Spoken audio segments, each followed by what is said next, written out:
Hey guys, it's Adam from Pixel, and welcome back. Now, I thought long and hard about whether or not I actually wanted to share with you what I want to share with you today. And the reason being is I, for the sake of everyone's benefit, try to be as candid as I can about my life and about my experiences, within reason, of course. Certain things are, of course, private to my life, but when there's things that only impacted me personally, they don't involve other people in my life. When they're personal, I always try to gauge if the ends justify the means. If by me sharing this, if it's something personal, something that I might feel a bit vulnerable about, is it going to bring value, encouragement, solace, empowerment, inspiration? Will it bring some kind of quality to your life? If by me telling you some of my insecurities or some of the difficulties I've faced, if that can help you come to terms with and help you get over your own and give you a sense of commonality with somebody else, then that's the gauge that I generally play with when I decide on what it is I want to share with you. And this one sits right on that line. It's one that I haven't shared because it's embarrassing. It's one that I haven't shared because of who I am as a teacher, as somebody who shares a lot of advice and tips online.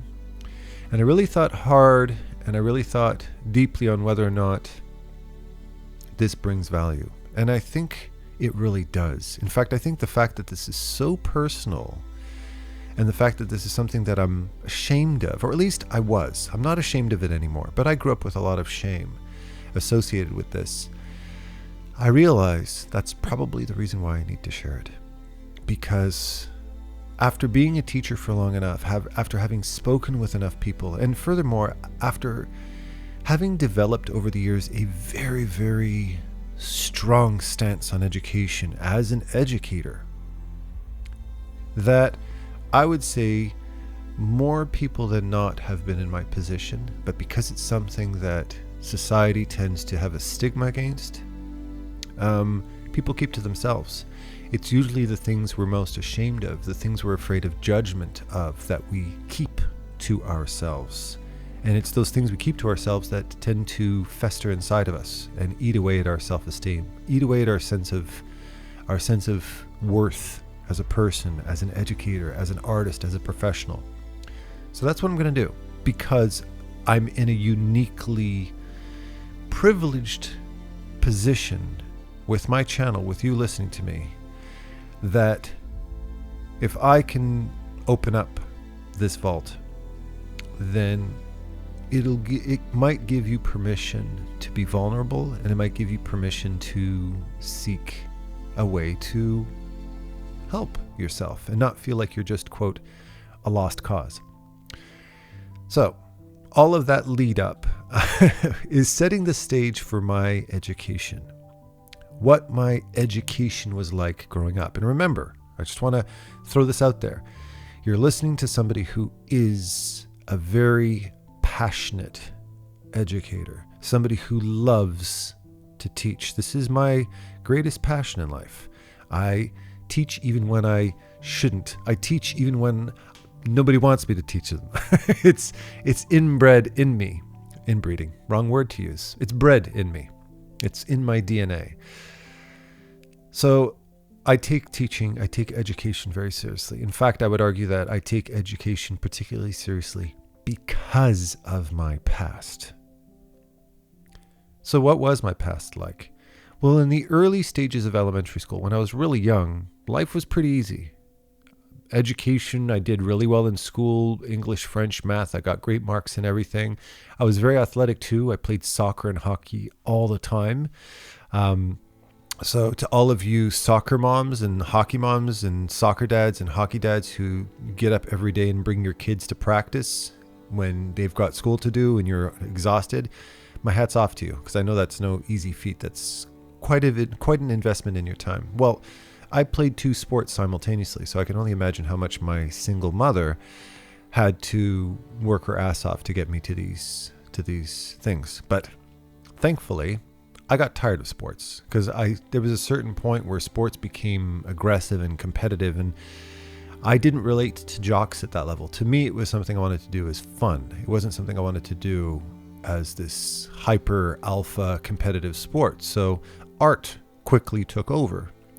And there was a point there was a really important turning point in my education at a very young age in elementary school. I imagine probably around the ages of 8 or 9. Like, I'm thinking between my son and my youngest son and my youngest daughter's ages, which is roughly around the 8-9-year-old stage, that there was a very big turning point.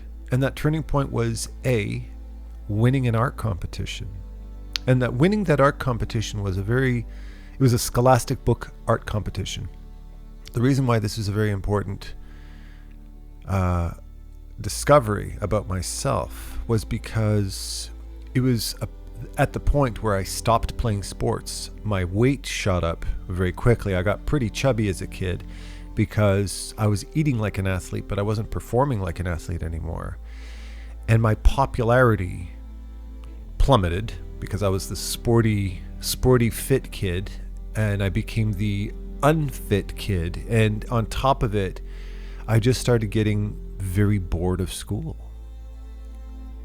School just started to feel very formulaic and very cold and very forced, and I really didn't feel any emotional incentive to learn. I mean, I did, and as my teachers would say all the time to my mother, he has a lot of potential. He's a smart kid. If he only applied himself, right? So I heard a lot of that. Because of that unpopularity, when they did the scholastic art competition for the books, and it was an anonymous vote, I strongly believe it was because it was an anonymous vote on the artwork that I won, because the votes were by my fellow classmates. Had they known it was by me, they probably wouldn't have voted for me, because I wasn't very popular at that point. So because it was anonymous, I won, and it made me realize, holy shit, I have some potential there as an artist, artistically. I remember that being a moment where I made a realization that, oh my God, maybe there's something about me. maybe I have some kind of an ability there. And it was around that same time, if my memory serves me correctly, that I remember one day, again, in elementary school, there was a guidance counselor or a specialist or something like that had taken me outside of class and sat me in a room, in some other empty classroom at a desk, and had me do this visual test. I don't know why they decided to do it in the first place. Maybe it was because of my artwork. I don't know. But I remember distinctly sitting down in this classroom, and they gave me kind of like these different tests to do, like like those ink blot tests, and there was another one that was these half blue, half white plastic tiles in this kind of plastic foldable case that I had to reorganize in certain orders to match certain patterns, and all of these visual tests and stuff like that. Bit of a weird experience for a kid who doesn't know what's going on. Like, why are they doing this? Why are they making me do this? But I remember when I got home, my mother had told me that apparently I had ranked at a university level visual skills in like grade 3 or something like that, which was a much needed ego boost because I didn't feel very good about myself otherwise. And I felt pretty disappointing as a student, treated like somebody who didn't, quote, apply himself well enough, that it gave me some hope about myself at that point. So needless to say, I just kind of adopted this identity as being an artist at that very early stage in my life. And I continued to draw, and I continued to identify myself publicly as being, quote, an artist, Adam the artist. Art was always something that was closely associated to me. And on top of it, that was reinforced by the fact that I had a mother who was also an artist, albeit at the time in my life, had given up art temporarily so that she could get a degree in computer science and get herself a well-paid job so that she could raise a family of kids on her own. But she was still an artist. I still had art everywhere. I still communicated with an artist, etc., etc. And then came high school. And when it came to high school, education, at least the educational side of it, did not get any easier. I'd say it got much harder. I was far too distracted with, social things, friends and fitting in and cultural things and staying out of fights. High schools were pretty rough. The high schools I were in were pretty rough at the time. And dating, I was girl obsessed and all of that kind of shit. And yeah, I was just completely uninterested in school. I was uninterested in education. And to me, teachers and the educational system felt sterile. It felt clinical. It felt industrial. I really had this I could almost describe my attitude towards educators and the educational system as being political and cold and uninspired and forced, and it was just like a prison sentence. Add to that the fact that the schools I went to were pretty rough. So I'll cut right to the chase. I didn't go to one high school. I didn't go to two. I ended up going altogether to 5 high schools. So to give you a little bit of a trajectory of my educational trajectory as far as that goes, I started off in a high school that my older sister Angie, had gone to. And it was, at the time, a hugely popular school that a lot of kids from all across Canada would go to. But the year I went, it got grotesquely overpopulated, and the original principal, who did such a good job at running the school, had retired and was replaced by these 2 apparent morons. I don't know, I was too young to remember at the time. I wasn't involved in it, but I remember going to that school, getting pickpocketed. One of my best friends, a friend of mine who was a girl, very petite, small girl, got the crap kicked out of her by somebody who decided to target her. I got my locker broken into. There were fights every day outside of the school. It was real chaos. And I only lasted in that school, most people only lasted in that school for maybe a month. And the dropout rate in that school was by percentages a day. And it was by the end of that year, that school had pretty much closed its doors. So yeah, it went from I think it was a population of 7,000 or 8,000 down to around 800 by the end of the year. Pretty much everybody had left. So everybody migrated to this second high school I'd gone to, which was fine at the beginning, but then again, that overpopulation issue kicked in. And so to me, when you have an overpopulated school, and you have bad eggs in the school, a lot of fights, a lot of theft, a lot of all kinds of crap. So I lasted through the rest of that year and didn't want to stay anymore. So you can see that by the time I got to secondary 3, or the third year of high school, I don't know if it's called Sec 3 in other countries, but by the time I got to Sec 3, I had a pretty jaded attitude towards high school. So I got into Sec 3 and ended up going to this third school, but by the time I got to this third school, I just kind of didn't give a shit about school anymore at this point. I didn't give a crap about education. And I remember skipping the majority of that year.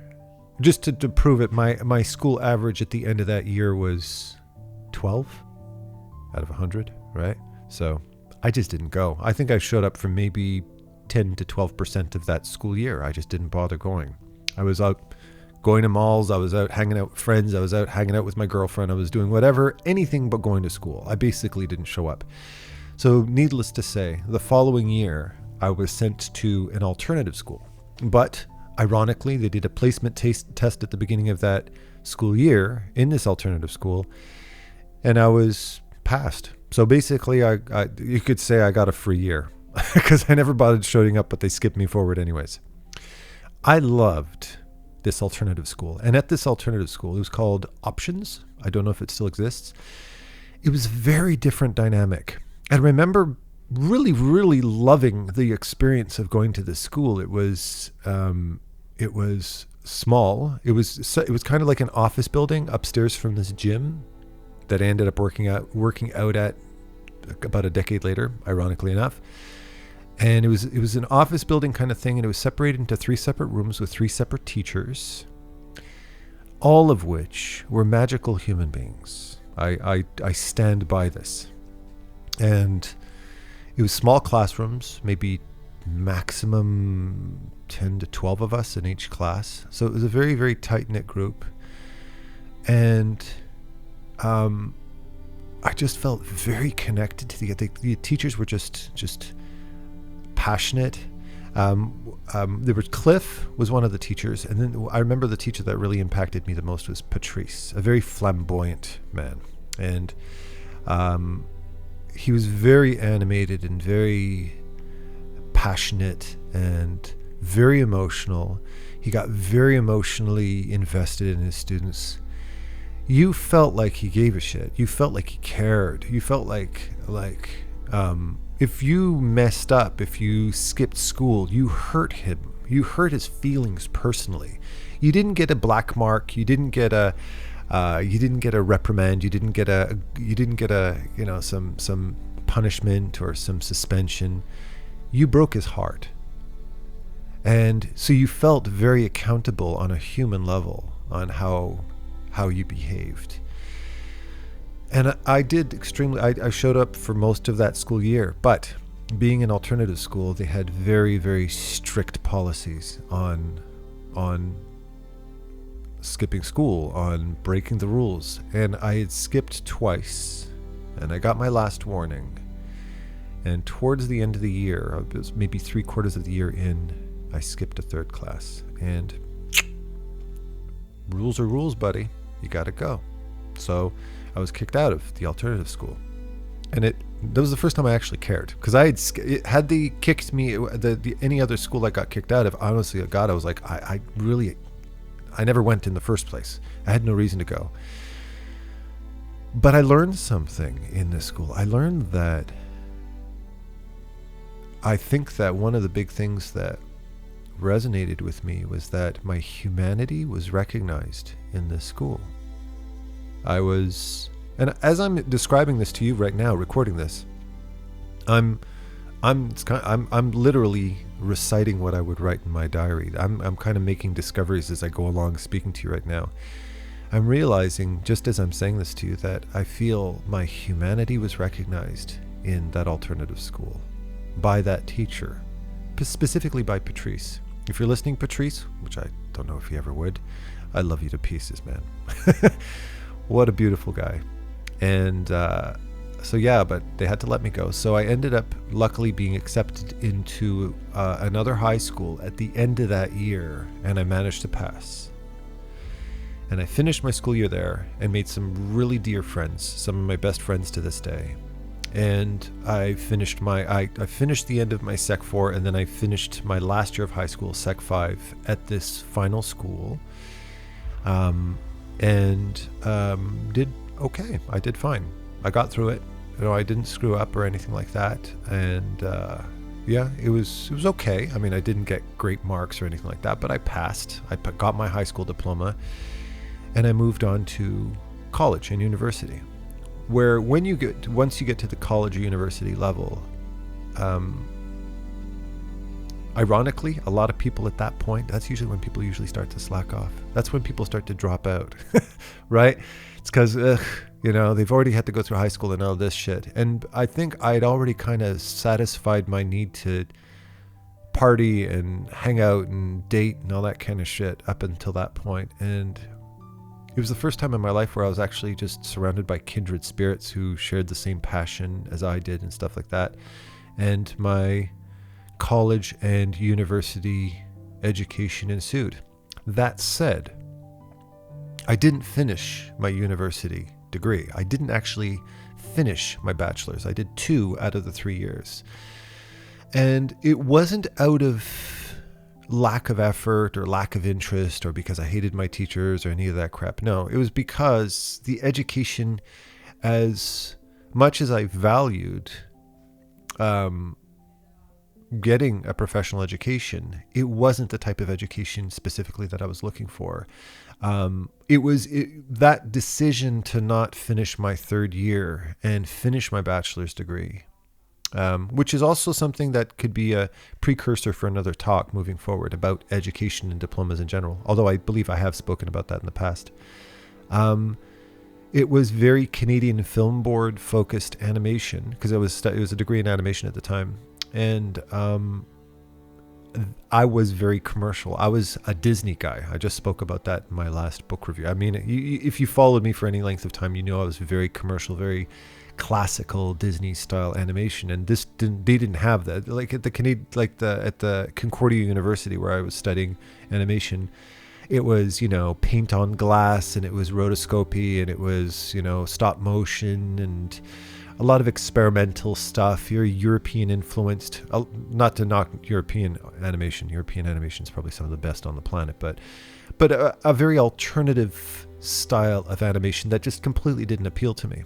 And around that second year, I had already gotten hired at a studio as a key 2D animator, which specifically exploited my passion, and it gave me direct professional experience and the kind of stuff that I was pursuing. So it was a professional decision at that point to say, I think I'm benefiting more and getting paid for pursuing work instead of finishing my third year and getting my bachelor's, because nobody was asking me for a bachelor degree. I could see already at that point that the diploma itself was the only real benefit of sticking around, and just wasn't worth it.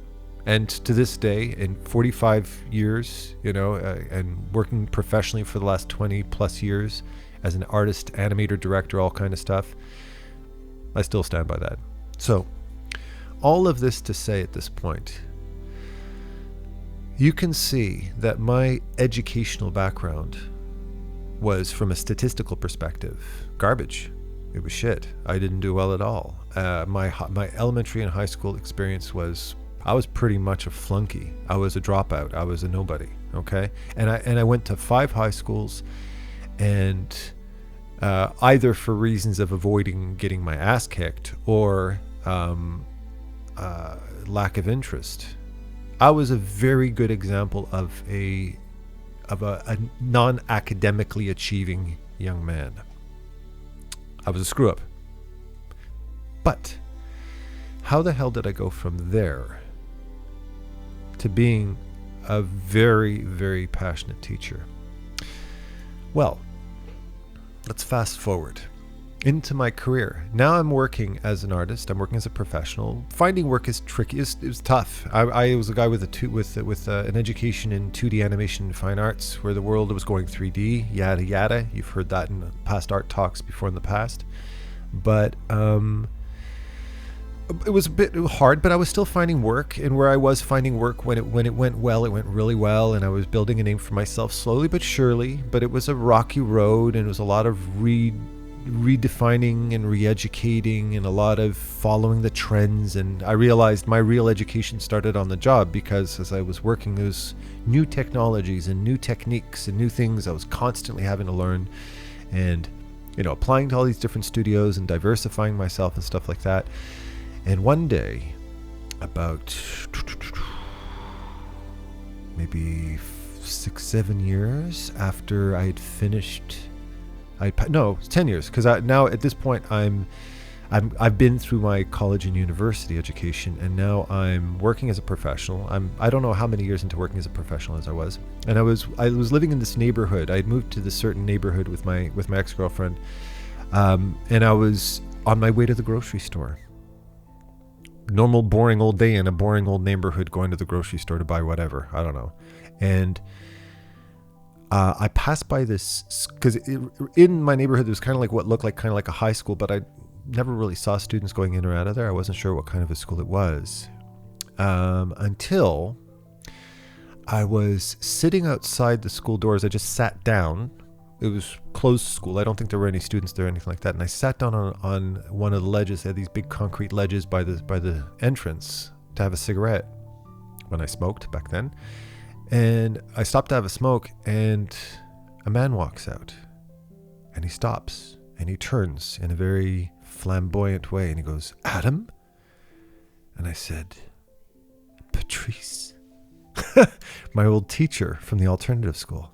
And he looked at me and goes, "Oh, Adam." And he walks up to me and he cups my face like he was going to give me a kiss. And he goes, "How are you?" And I said, "I'm wonderful. Thank you for asking. How have you been?" And he goes, "What are you doing with your life right now?" And I said, I'm now working as a professional artist at an animation studio." And his eyes welled up. Oh, fuck. I can't even talk about this guy without... I'm getting all emotional just thinking about him. What a guy. He started to cry. As I'm starting to cry right now. And he said, "I'm so happy. I'm so happy for you." He goes, "Adam, I was so worried about you. You were such a smart kid. You were so full of passion, but I was so worried when we had to let you go from the school because I didn't know where you were going to go. And I thought, my God, this kid's got such a spark inside of him. I hope it doesn't go out." And he said, "You have no idea how happy I am to know that you didn't end up just, I don't know, doing whatever, that you actually did something with your brain. You did something with your life." And, yeah. And it reminded me of, it was a very important moment in my life because it made me realize how my life had come around full circle. And little did I know that little moment in my life was a precursor for who I would end up being a decade and a half later. You know? Sorry. Give me a sec. So, fast forward. My career continues. I never saw Patrice since then. Hopefully one day I might get to bump into that beautiful man again, but who knows? Yeah, so fast forward.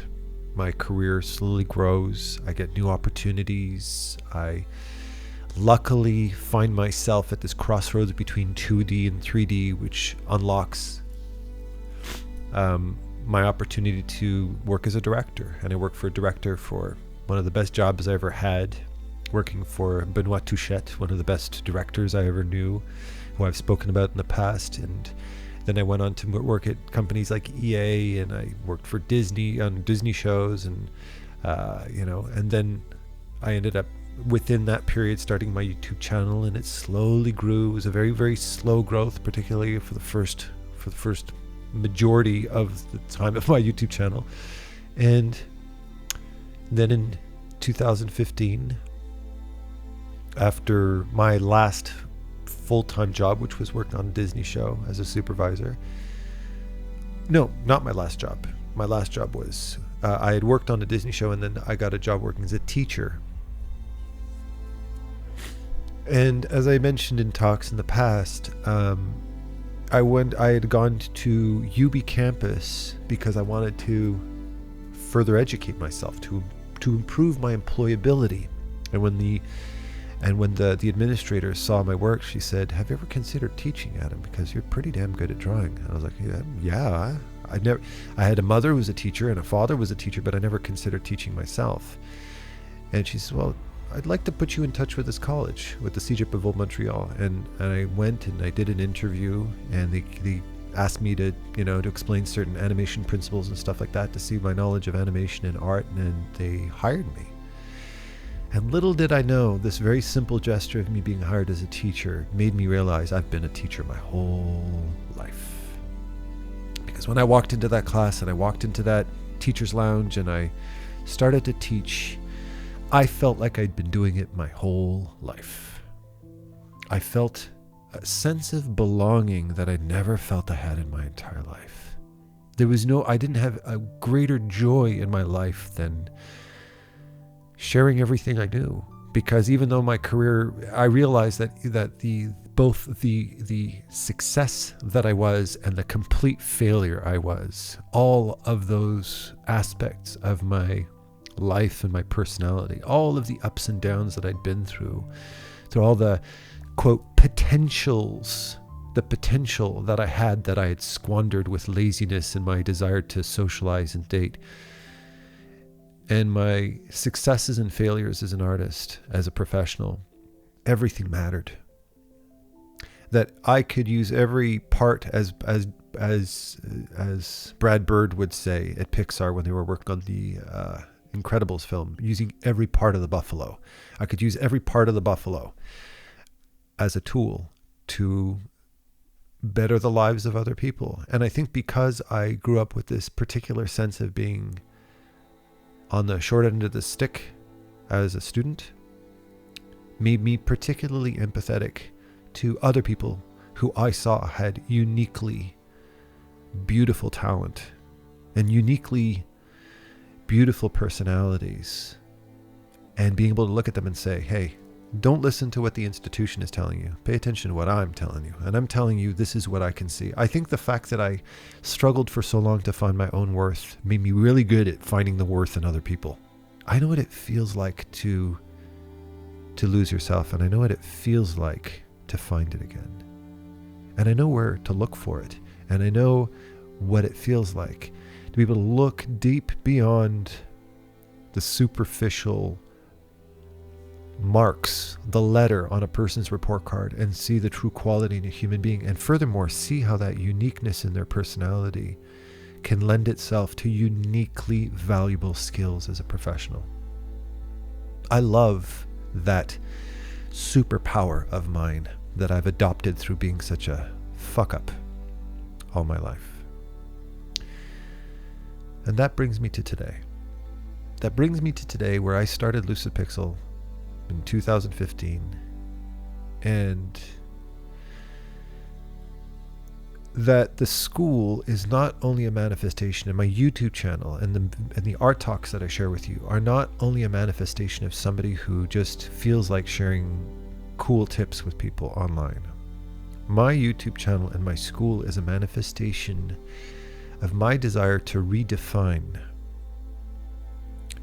humanity's feelings of self-worth, to reunite people with their sense of humanity.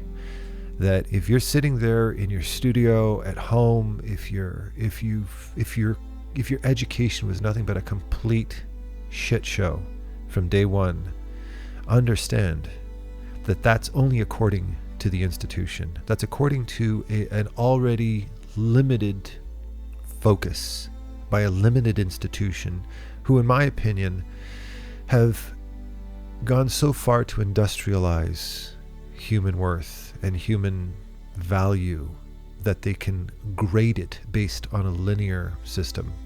They can grade human worth and take everything that is the unique, gifted person that you are, and guaranteed you have gifts and guaranteed you have uniqueness, but 9 out of 10 chance that you don't see it because you've only been measuring yourself based off of these statistics and based off of the measuring tool of this institution. This is not to say that schools suck. This is not to say that educators suck. In fact, I would say that teachers that I have worked with, all of the teachers that I've worked with, are by far the greatest human beings I've ever met. All of them. They are deeply passionate, deeply committed people that very often work for absolute shit salaries, yet they continue to do it every day. Yet they're the type of people who stay up every single day and teach people, but that does not mean that they are not as aware of the bureaucracy and the shallowness that an educational, quote, system can force teachers to teach. And they work within those confines all the time. So this is not a hit on teachers. This is an institutional insult. This is a rebuke on the system. And depending on which country you're living in, whether you're living in the States or whether you're living in Canada or whether you're living in Sweden or whether you're living in Portugal or wherever it is that you're living, your system, the system you're learning under might be fantastic, and it might be a complete garbage. And when you listen to me talk, and when you listen to me sharing these stories, and you listen to my philosophy on teaching and art and all those different types of things, if it's what you always wanted to hear, It's probably a reflection of everything that you value in yourself, but struggle to find an adequate educational system to fulfill. This is where I turn the spotlight on you. To all of you listening to me right now, I want you to listen very closely. If you have spent any period of your life feeling like wasted potential, feeling like a screw up, feeling like you had your priorities in the wrong place, feeling like you lacked focus, you lacked ambition, or maybe just feeling flat out stupid. You just felt dumb. You felt not as smart and not as capable as anybody else. I want you to know something. You are not guilty of doing anything except for one thing. And that's being a human being. You're just a normal human being. And if at any point in your life you got derailed, you got distracted, maybe chasing after some cutie was more important to you than doing what was expected of you. Yeah, maybe you kind of squandered an opportunity because your focus was in the wrong place. But that does not by any stretch of the imagination define you as a person. It doesn't define you as an artist. It doesn't define you as a human. It does not throw you into a category of lower tier, lower quality human beings. And at no point in your life are you not capable of achieving your full potential. And don't take this as a pro dropout video here. I'm not promoting dropping out of school. I'm not promoting being somebody like, screw the institution. Steve Jobs was a dropout, then all this that must make it okay for everybody. No, that's not where I'm going here. I want you to take a moment to stop and look at yourself, see yourself, and realize that if anybody outside of you, or more likely yourself, is throwing negative judgment at you for something that is not harmful to others. If you're being negatively judged by a spouse, you're being negatively judged by a girlfriend or boyfriend, you're being negatively judged by a school, you're being negatively judged by a parent, and you legitimately have not done anything to hurt anybody else, don't let that define you. Because if a lost cause like me could pull himself out of that sandstorm and make something of himself, then so can you. I want to channel Patrice through me today. And if you could see me, I would want to grab your face, look deep in your eyes, and tell you how beautiful you are. Regardless of all your fuck-ups, regardless of all of the times you've been a lost cause, regardless of every single time you felt like you were stupid or useless or any of those things, because you absolutely are not. And rest assured, you have as much potential, you have as much quality today as you ever have. And you never will squander it so long as you don't squander yourself. Okay? With that said, I truly love you all with all my heart, and happy painting. Take care.